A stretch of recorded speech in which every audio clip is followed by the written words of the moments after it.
Non, le Sénégal. Allez-y. Le Sénégal. On attendait le Sénégal cet après-midi, on a vu le Congo. Alors ce match nul, que dites-vous?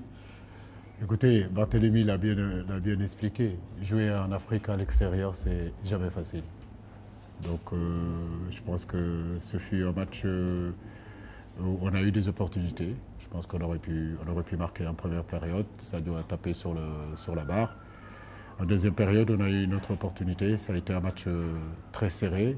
Je pense que prendre un point à l'extérieur, je ne dis pas que je suis satisfait de ça, parce qu'au départ, on s'était dit, comme en 2017, on voulait faire du 6 sur 6. Comme je le disais hier, il n'y a pas de match sans enjeu. On était venu pour gagner. Le Congo on a partagé les points contre le Congo. Maintenant, nous, on va continuer à préparer notre match contre Eswatini. Il faut vraiment faire du 5 sur 6. Le Congo peut vous accompagner au Cameroun? Monsieur Toto, pas de refus. Oui. Merci beaucoup. Monsieur Bakary Cissé. Bonjour, Bakary Cissé, quotidien au Sénégal. Coach Aliou Cissé, après le 4-3-2-1, vous avez l'habitude de jouer. Aujourd'hui, vous êtes basculé au 3-5-2. Êtes-vous satisfait de ce système et pourquoi vous l'avez expérimenté contre le Congo?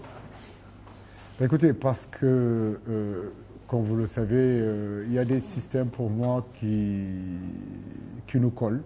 Le 3-5-2 ou bien le 3-4-3, je pense qu'on a des garçons aujourd'hui qui sont capables de jouer dans ce système, dans la mesure où on a quand même de très bons défenseurs centraux. On a aussi de très bons attaquants, de très bons milieux de terrain.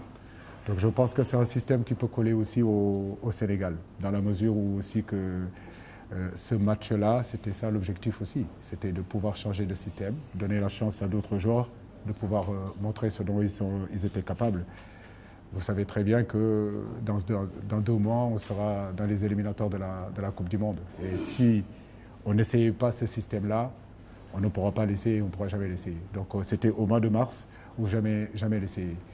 Mais ce qui nous a plus poussé, plus motivé à essayer ce système-là, c'est le fait qu'on ait un déficit au niveau des latéraux aussi.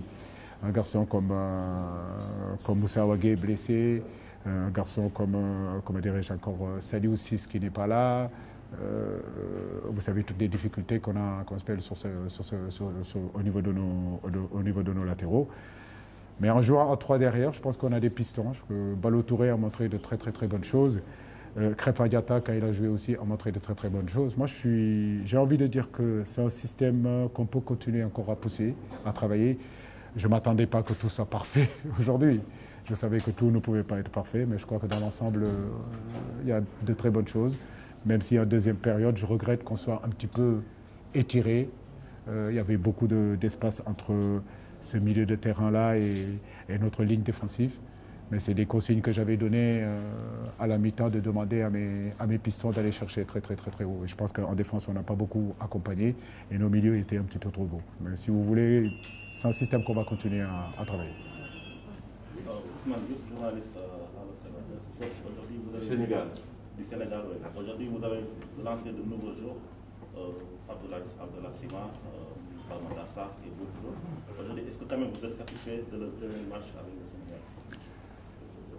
Comme je le disais tout à l'heure, ces genres de matchs-là doivent nous permettre de donner du temps de jeu à certains garçons. Maintenant, je suis conscient que sur l'équipe que j'ai composée, il y avait au moins 4 nouveaux ou 5 nouveaux. Donc, ce que je vous disais tout à l'heure, je ne m'attendais pas que tout soit parfait, mais il faut bien commencer. Matar doit commencer, Abdou Diallo doit commencer, Nampalys Mendy doit commencer. C'est une première pour eux en Afrique, avec les réalités africaines, avec un football africain, avec la chaleur. Donc il faut les laisser s'adapter, mais c'est des garçons qui ont énormément de qualité. Nous allons continuer à travailler avec eux. On va prendre une question. Nous allons prendre une dernière question à droite, mais attention, ce sera la dernière question. Quand le coach à qui la question sera adressée répondra, on finira la conférence. Mais ne venez pas précisément chercher au micro parce qu'il y a le diffuseur hot qui doit prendre la dernière image. Il faut attendre que les entraîneurs passent. C'est la dernière question.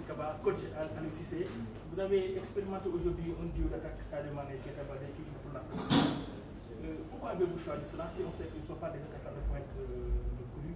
Or, derrière, il y avait Dani, Famara et Sima qui étaient restés derrière. Non, moi je pense que Keita Baldé joue à ce poste-là. Il est capable de jouer à ce poste-là. C'est vrai qu'effectivement, on a Diagne, on a Diédhiou, on a peut-être même Sima. Mais comme je vous l'ai dit, je voulais essayer ce duo, Diao Keita Baldé, Sadio Mané. Il y a 2 matchs. Bien sûr que contre Eswatini, on essaiera de changer notre duo d'attaque. Je pense que Keita Baldé, avec son jeu de haut but et les affinités qu'il avait avec Sadio Mané, je pensais que ça pouvait, si vous voulez, créer beaucoup d'opportunités. Mais en fait, comme je le dis, c'est un système qu'il faut continuer à travailler. Et je continue à penser que le duo Sadio Mané-Baldé peut être intéressant. Mais le duo aussi Sadio Mané, Famara Diédhiou, Sadio Mané, Mbaye Diagne ou Boulaye Dia qui n'est pas là ou Habib Diallo, ça peut être intéressant. Mais nous allons continuer à peaufiner. Merci. Notre conférence s'achève ici. Attendez.